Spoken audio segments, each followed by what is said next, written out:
Hello, ladies and gentlemen. Hope you're doing fantastic. Good morning. Hope your week is off to a good start. Wanted to give an updated review on the KingSlim D1 Pro dash cam. Getting it set up was it was pretty easy.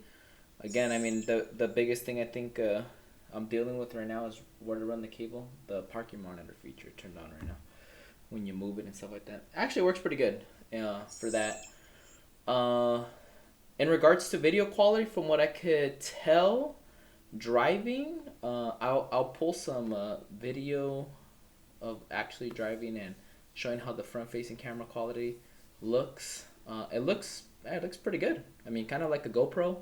I got a GoPro 4. I would say the quality is about the same. Maybe a little bit more clear. I have it on I think the highest setting. I have it on I think it's 1080p. I think that's what it is. I think it's supposed to do like 2K or something like that. It ain't doing it. So I gotta double check on that, but I'm pretty sure it was like supposed to be higher resolution. Um, the other thing too, the audio. I noticed that, which is interesting. The interior camera, well, the forward-facing camera. So obviously, so this is the dash cam.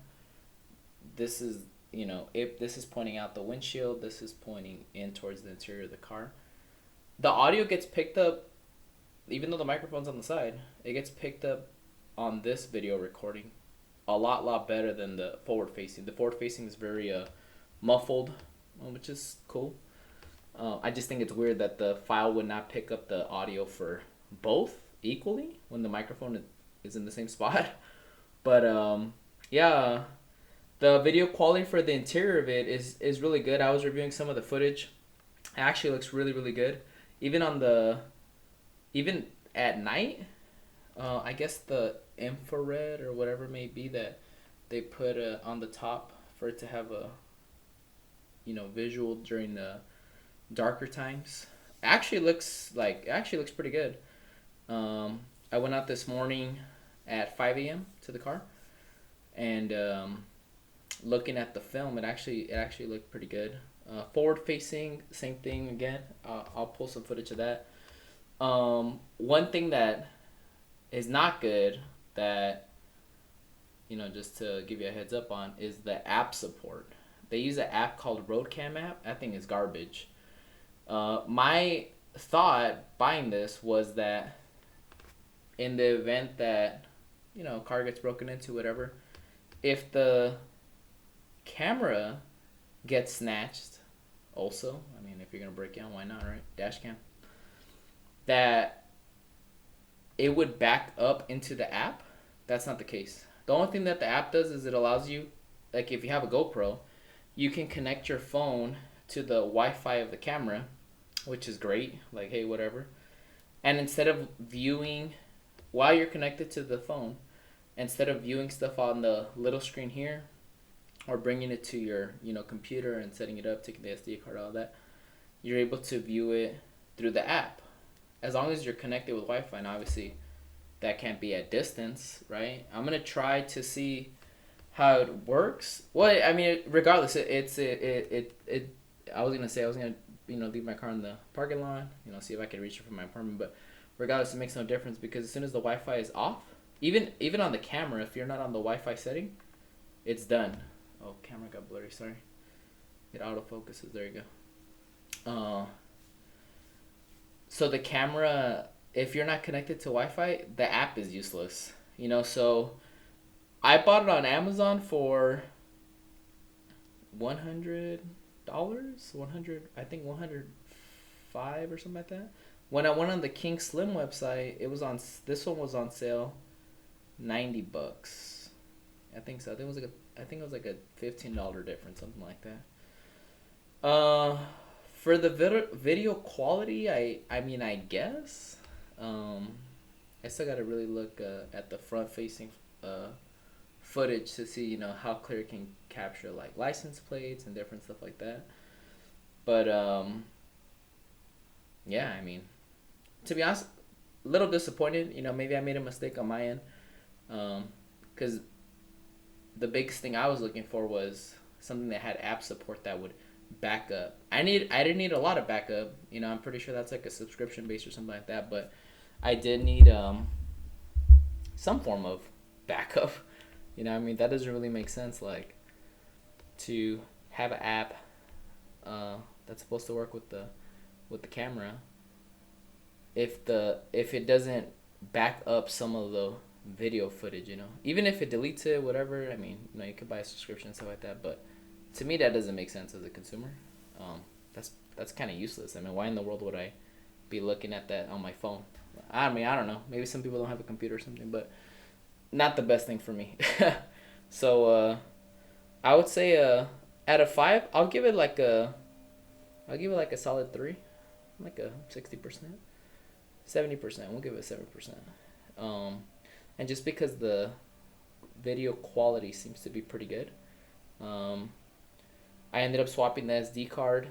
There was an issue initially when I first got it. I had bought a 256 gigabyte SD card because of the description on Amazon that I had saw said that it supports up to that. And when I went on the actual website, this particular model only goes up to, I think, 128 that it supports. So put the SD card, didn't even recognize it, didn't read it, couldn't do nothing. I mean, it was like, well, I guess. So put a 32 in it. It was pretty good. From just kind of doing my everyday stuff, it probably held maybe I think 3 days worth. 20. Yeah, I would say like 3 days worth. Did it autofocus? Correct.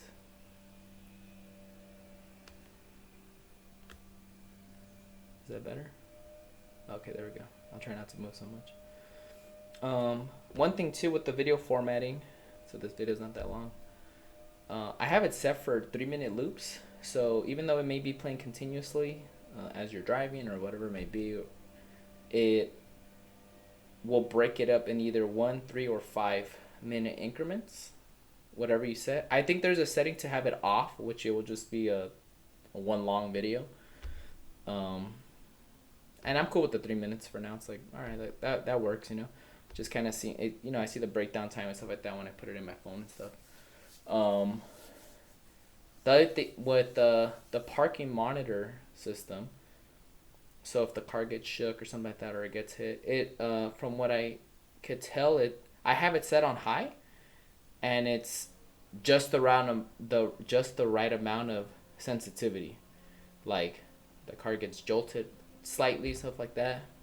Even maybe a little bit too sensitive, but I would rather have that. I don't know. I haven't tried the medium or light settings.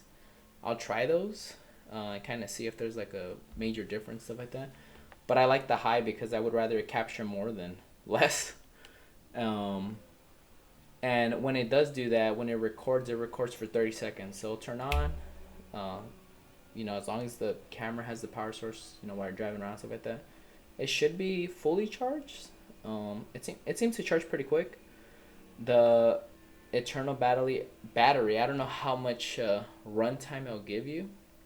I gotta test that out somehow. I gotta figure that out. But I did notice that it was fully charged. Did the Wi-Fi setting, you know, using the app and stuff like that. The whole battery, I mean, it almost died like within not even 10 minutes. So I don't know. I guess that's maybe the limit, you know, if it's fully charged and stuff like that, sitting in just your car. So I'll do a couple more reviews. I'll put up some video quality stuff from the camera itself. I'm pulling some of it right now and uploading it up. And some of this stuff's going to be repetitive, but just to kind of help out, because this is the first time I bought a dash cam. I mean, there's a whole bunch of options. And so it's kind of like hard to see like which ones are good, because I mean, nothing against anybody on YouTube or whatever it is, but there's not the most honest reviews out there on a lot of products. And I mean, I'll be honest, I don't care. Shoot. I mean, I would rather let you learn from what my experience was, you know, and you make, you know, whatever decision you want to make, you know, and if it works good for you, great. But yeah, I mean, just to hopefully save you time and money, so you don't have to waste your time getting products, and then you find out things junk. So yeah, I'll give some more updates, but take care and have a great day. Okay.